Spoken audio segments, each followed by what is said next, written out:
যেমন যাওয়ার সময় আমাকে কিছু নিয়ে যেতে হবে, সেই নিয়ে যাওয়ার জন্য প্রথম আমার অন্তরটাকে ঠিক করতে হবে, মনটাকে ঠিক করতে হবে।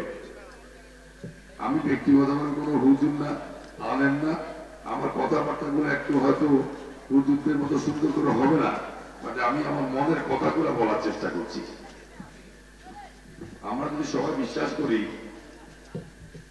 যে আল্লাহর কাছে যদি সঠিকভাবে চাই আল্লাহ দিবেন, এবং আমি ব্যক্তিগতভাবে এর উদাহরণ অনেকবার পেয়েছি।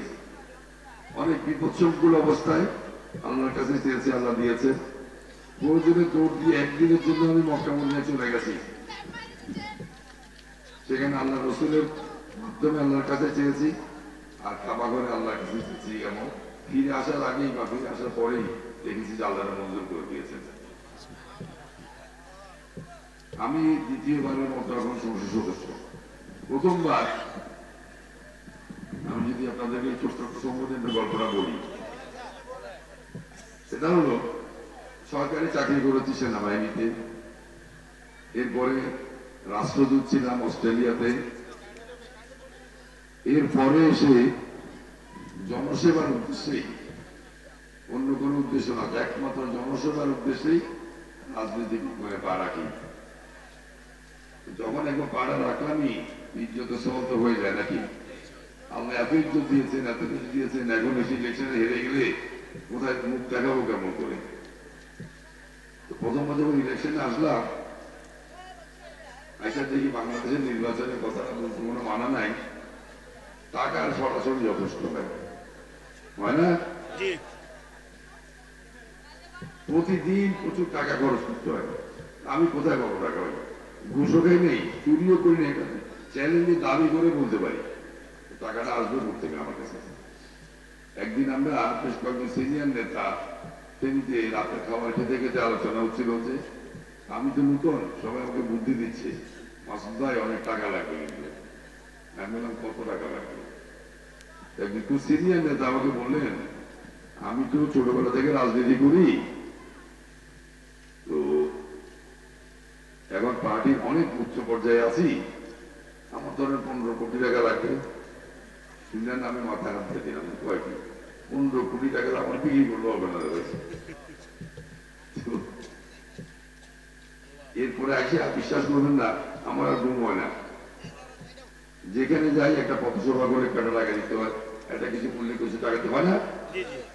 আর তখন কর্মীরা একটু আগ্রহ থাকে যে ক্যান্ডিডেট পাইছি, একটু ওনারা যদি খাওয়া দাওয়া না দেয়, টাকা পয়সা না দেয়, তাহলে কেন হলো? কারণ আমার অবস্থা প্রতিদিন বাসায় কয়েকশো লোক খাচ্ছি দুপুরে রাতে, ডেলি একটা বা দুটা গরু লাগে, এই টাকা করতে গেল। শেষে একজন আমার বুদ্ধি দিল, বলে স্যার আপনি যেখানে বিশ্বাস করেন ওইখানে চলেন যাই। আমি কি এখন এই ইলেকশনের মধ্যে আর কয়দিন বাকি আছে, এখন যদি আমি একদিনের জন্য বাইরে যাই, মানুষে কি বলবে? আমার প্রচারণা বন্ধ হবে।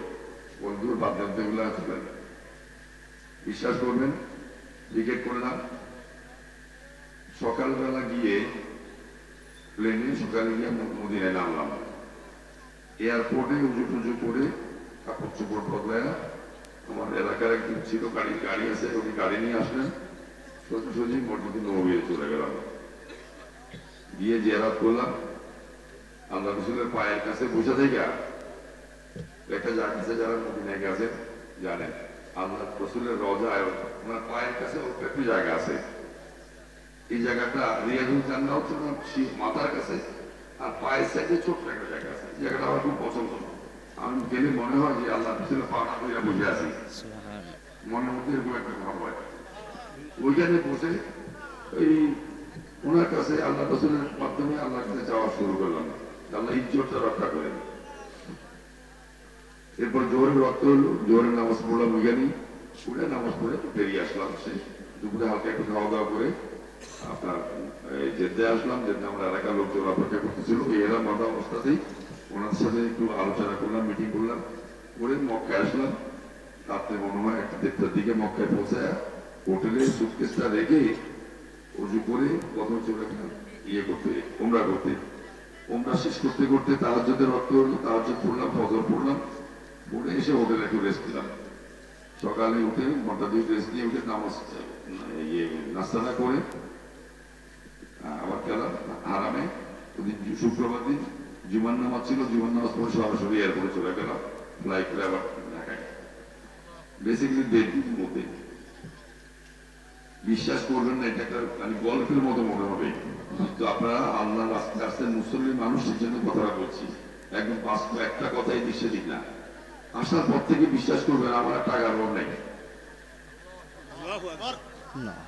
চিনি কি না চিনি, কেউ 50,000 টাকা, কে 1 লাখ টাকা, কেউ 5 লাখ টাকা, 10 লাখ টাকা নিয়ে যাচ্ছে।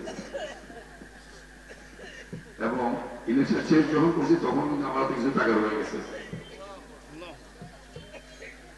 তারপরে কেউ গরু পাঠায়, কেউ চাল পাঠায়, খাওয়ার কোনো অভাব নেই, টাকার কোনো অভাব নেই। এর চেয়ে বড় প্রমাণ আর কি দেখা? তার মানে চাইতে জানলে আল্লাহ দিবেনই দিবেন। সেই জন্য যাওয়ার আগে মনটাকে ঠিক করতে হবে, নিয়তটা ঠিক করতে হবে। এবার আমি একই কাজ করেছি।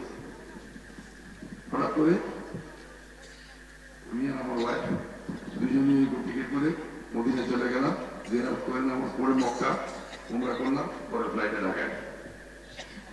আমার আল্লাহ রক্ষা করছে, শুধু রক্ষা না ভালোভাবে রক্ষা করছে। আমার সাথে যারা নির্বাচন করছে আমাদের এক একজন টাকার পাওয়ার, কিন্তু সবাই জামা কাপড় যাত্রা হচ্ছে। সেজন্য কথাটা বলাটা হয়তো ঠিক হচ্ছে কিনা আমি এটাও জানি না। বললাম যেটা আমার বাস্তব অভিজ্ঞতা থেকে, আল্লাহর কাছে যদি ঠিক মতো ঠিক মনে চাওয়া যায় আল্লাহ অবশ্যই দিবেন। উনি তো বান্দার দেওয়ার জন্য বসে আছেন। আমরা যারা এখানে আসছি মনটাকে ঠিক করে আল্লাহর কাছে যাই, এবং দেখবেন এখান থেকে যাওয়া একই বা যাওয়ার পরে ফল পেয়ে যাচ্ছে।